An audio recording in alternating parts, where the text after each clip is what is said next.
Assalamualaikum warahmatullahi wabarakatuh. Pada kesempatan kali ini, saya akan mempresentasikan materi yang berjudul Ekspansi Global, Kualitas Layanan Internasional, Dinamika Strategi Budaya, dan Keunggulan Kompetitif.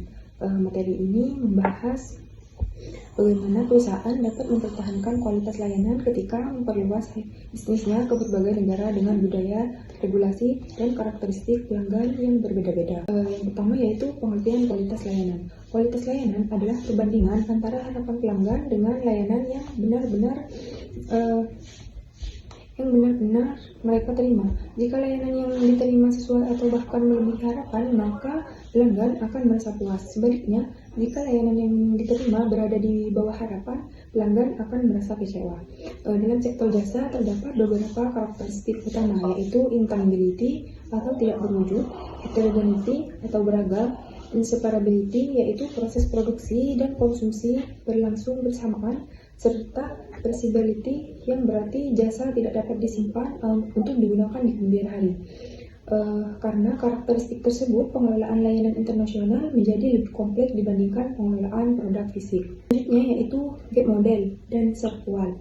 Pertama adalah gap model yang menjelaskan adanya 5 kesenjangan dalam yang dapat menyebabkan kualitas layanan menjadi tidak optimal. Kesenjangan tersebut meliputi perbedaan antara harapan pelanggan dengan persepsi manajemen, perbedaan antara persepsi manajemen dengan standar layanan, perbedaan antara standar layanan dengan pelaksanaan layanan, perbedaan antara layanan aktual dengan komunikasi perusahaan, dan perbedaan antara layanan yang diharapkan dengan yang dirasakan pelanggan. Yang kedua yaitu adalah soft qual, yaitu alat ukur untuk kualitas layanan yang terdiri dari 5 dimensi. Yang pertama yaitu reliability atau keandalan. Yang kedua responsiveness atau daya tanggap. Yang ketiga assurance atau jaminan. Yang keempat empathy atau empathy. Dan yang kelima tangibles atau bukti fisik. Kelima dimensi ini digunakan untuk mengukur tingkat kualitas layanan suatu perusahaan. Selanjutnya yaitu relevansi sirkular secara global dan pengaruh budaya. Pentingnya setiap dimensi sirkular berbeda-beda di setiap negara. Reliability sangat penting di negara yang memiliki tingkat ketidakpastian tinggi. Responsiveness lebih dihargai oleh pelanggan di negara barat yang mengutamakan kecepatan dan efisiensi. Assurance sangat penting pada sektor kesehatan dan keuangan karena berkaitan dengan kepercayaan pelanggan. Empati lebih dihargai pada budaya kolektivitas yang menekankan hubungan sosial. Sedangkan tangibles menjadi indikator penting ketika perusahaan memasuki pasar baru yang belum mengenal merek tersebut. Selain itu, budaya juga mempengaruhi cara pelanggan menilai kualitas layanan. Oleh karena itu, perusahaan global harus memahami budaya lokal agar dapat memberikan layanan yang sesuai dengan kebutuhan masyarakat setempat. 6 dimensi budaya Hogshead yang adaptasi lokal.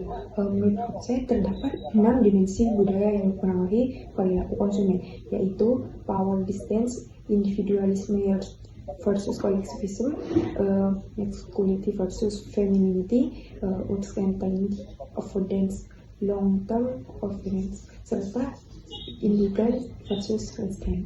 Dimensi-dimensi tersebut mempengaruhi ekspektasi pelanggan, cara berkomunikasi, dan tingkat kepuasan terhadap layanan. Karena adanya perbedaan budaya tersebut, perusahaan perlu melakukan adaptasi lokal atau lokalisasi.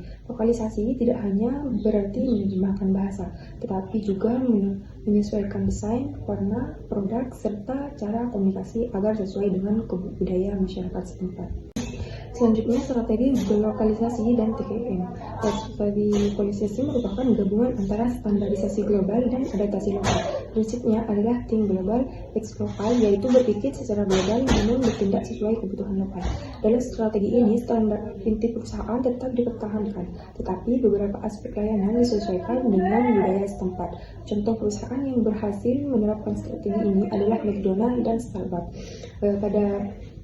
Di mana TKM merupakan pendekatan manajemen yang melibatkan seluruh anggota organisasi untuk meningkatkan kualitas secara berkelanjutan. Fokus utama TKM adalah kepuasan pelanggan, perbaikan berkelanjutan, dan keterlibatan seluruh karyawan. Beberapa alat yang digunakan dalam TKM adalah flashbone, diagram, Pareto analysis, dan blueprinting. Hambatan ekspansi global. Dalam melakukan ekspansi global, perusahaan menghadapi berbagai hambatan. Hambatan pertama adalah bahasa.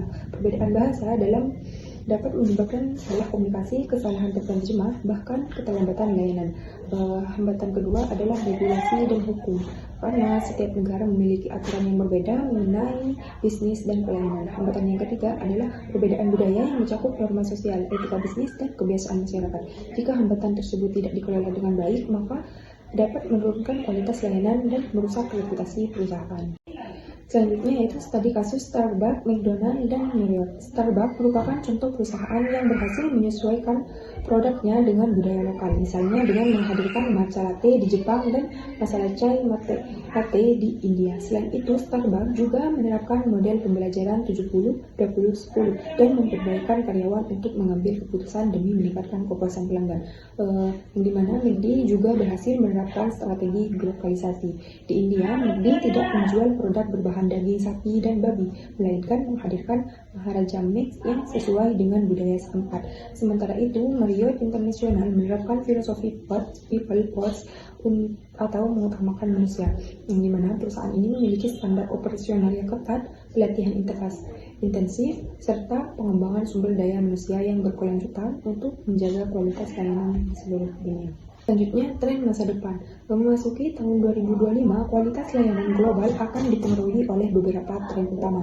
Yang pertama adalah Artificial Intelligence atau AI yang mampu meningkatkan efisiensi layanan, personalisasi pelanggan, dan otomasi proses. Kedua adalah Generative AI yang membantu mempercepat layanan digital dan meningkatkan pengalaman pelanggan. Ketiga adalah meningkatkan perhatian terhadap sustainability atau berkelanjutan dengan konsep ESG, yaitu environmental, sosial, dan governance. Yang keempat adalah perkembangan Global Business Service atau GBS yang berfungsi sebagai pusat layanan global untuk meningkatkan efisiensi dan kualitas pelayanan. Sebagai kesimpulan, kualitas layanan merupakan faktor utama keberhasilan ekspansi global perusahaan. Perusahaan harus mampu menyeimbangkan standar global dengan kebutuhan lokal agar tetap relevan di berbagai negara. Budaya memiliki pengaruh yang sangat besar terhadap harapan dan kepuasan pelanggan. Oleh karena itu, strategi globalisasi menjadi pendekatan yang paling efektif dalam menghadapi pasar internasional. Selain itu, perkembangan teknologi seperti AI dan digitalisasi akan semakin berperan dalam meningkatkan kualitas layanan di masa depan. Perusahaan yang mampu berpikir global dan bertindak lokal akan memiliki keunggulan kompetitif yang lebih kuat dibandingkan pesaingnya.